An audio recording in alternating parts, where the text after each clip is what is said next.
Ice पिघलती है, perfume हवा में घुलता है। ये मैजिक नहीं, साइंस है। आज के इस 5 मिनट में मैं ये चैप्टर पूरा सुपर इजी बना दूंगा। तो मैं इस चैप्टर में हमें पता चलता है कि मैटर क्या होता है, उसके कितने टाइप्स होते हैं। मैटर के 3 टाइप्स होते हैं, सॉलिड, लिक्विड, गैस। मैटर इसका मतलब होता है हमारे सराउंडिंग्स में जितनी भी चीजें होती है वो सब मैटर से बनी हुई होती है। उसके 3 टाइप्स होते हैं, solid, liquid and last is gas. Solid का मतलब होता है जब मैटर के पार्टिकल्स एक साथ चिपके हुए होते हैं तब वो सॉलिड बनता है। जब थोड़े थोड़े दूर होते हैं तब वो बनता है लिक्विड, और जब बहुत दूर होते हैं तब वो बनता है गैस। सॉलिड के अंदर जो पावर होती है वो बहुत हाई होती है, जिसमें अगर आप सॉलिड के अंदर ऐसे, जैसे ही मेरा बोर्ड है तो मैं इसके अंदर से हाथ ले जाने की कोशिश करूं तो नहीं जाएगा। लेकिन अगर आपने कभी नहाने तो जाते हो रोज, आप जब लिक्विड के अंदर हाथ डालोगे तो आपका हाथ नॉर्मली चला जाएगा। मैं जैसे हवा में हाथ घुमा रहा हूं तो हाथ आराम से जा रहा है, रुक तो नहीं रहा है।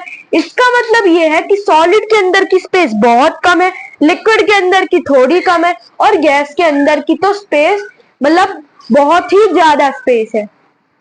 ठीक है, फिर हम पढ़ेंगे, हम पढ़ रहे हैं लेटेंट हीट क्या होती है। लेटेंट हीट का मतलब होता है कि जब भी हम किसी भी चीज का स्टेट चेंज करते हैं तब जो किसी भी चीज का स्टेट चेंज करने में जो हीट काम आती है उसको हम बोलते हैं लेटेंट हीट। लेटेंट हीट का एक बेस्ट एग्जांपल है, आपने अपने घर में पैन में कभी पानी गर्म किया होगा, तो वो पानी गर्म करके भाप में कैसे कन्वर्ट हो रहा है, उस पानी को गर्म करके भाप में आप कन्वर्ट कर रही है आपकी लेटेंट हीट। फिर है मेल्टिंग। मेल्टिंग क्या होता है, क्या कभी सॉलिड या लिक्विड या गैस इन दोनों की कभी स्टेट की अदला बदली हुई है? हाँ, ऐसा होता है। जो सॉलिड है वो लिक्विड में कन्वर्ट होता है। तो जब सॉलिड को हम बहुत हीट करेंगे तो उसके पार्टिकल्स दूर दूर चले जाएंगे। आग उसको हीट करेंगे तो दूर दूर चले जाएंगे पार्टिकल्स। लेकिन जब ये पार्टिकल्स दूर दूर जाएंगे तो ये लिक्विड में कन्वर्ट हो जाएगा। तो इसी चीज को हम मेल्टिंग बोलते हैं। नेक्स्ट टॉपिक है हमारा इवेपोरेशन। इवेपोरेशन क्या होता है, आपने कभी देखा होगा कि बादल कैसे बनते हैं?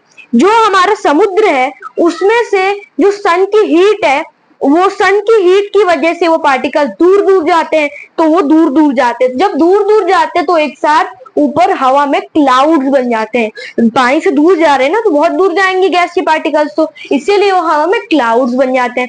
अगला टॉपिक है कंडेंसेशन।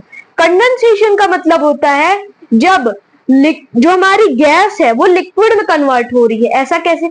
आपने जो अभी पानी गर्म करने वाला एक्सपेरिमेंट किया, उसको सीधे सेकंड पार्ट में कन्वर्ट करते हैं। तो हमने क्या किया, उसी पैन को हमने बहुत देर के लिए रखा, तो उस पैन के अंदर जो गैस के ड्रॉपलेट्स ऊपर रखे हैं वो कुछ देर के बाद ठंडे हो जाएंगे और वो पानी के साथ मिल जाएंगे। तो कंडेंसेशन का मतलब होता है जब भी गैस लिक्विड में कन्वर्ट होती है तो हम उस चीज को कंडेंसेशन कहते हैं। अगला टॉपिक है सब्लिमेशन। सब्लिमेशन क्या होता है, आपने अपने घर में कभी कैंपर जलाया? कैंपर का मतलब कपूर, जलाया? कभी कपूर जलाया होगा, तो हिंदू होते हो तो ऑब्वियसली पूजा में जलाते ही है। तो कैंपर जब हम उसको हीट करते हैं तो कैंपर वो गैस में कन्वर्ट हो जाता है, लिक्विड में तो कन्वर्ट नहीं होता। ऐसे कैसे? ये होता है हमारे सब्लिमेशन की वजह से। जब जो लिक्विड है, मतलब लिक्विड को हम सीधे काट के जो सॉलिड है वो सीधे गैस में कन्वर्ट हो जाए, लिक्विड की स्टेज आए ही ना, तब उसको बोलते हैं अपन सब्लिमेशन। ठीक है, इतनी बात समझ में आई। अब हमारा अगला टॉपिक इसी चीज से है। अब मैं आपको कुछ क्वेश्चंस पूछूंगा इसी टॉपिक से, मैटर इन आवर सराउंडिंग से। फर्स्ट क्वेश्चन है कि जो हमारी आइस होती है वो वाटर के अंदर तैरती क्यों रहती, जबकि वो तो एक चीज है, उसको तो वाटर के अंदर या तो डूब जाना चाहिए या तो बीच में रहना चाहिए, वो तैरती क्यों है? फिर गिव 2 एग्जांपल्स ऑफ सब्लिमेशंस। इसके आंसर्स आप मुझे राइट डाउन नीचे कमेंट में डालेंगे। और क्या आपको मेरा ये लेक्चर अच्छा लगा तो लाइक करो, सब्सक्राइब करो, और आपको जो नेक्स्ट टॉपिक चाहिए जो मेरे को ऐसे ही समझाना है 5 मिनट्स में, तो उसके लिए आप मेरे को कमेंट कर देना।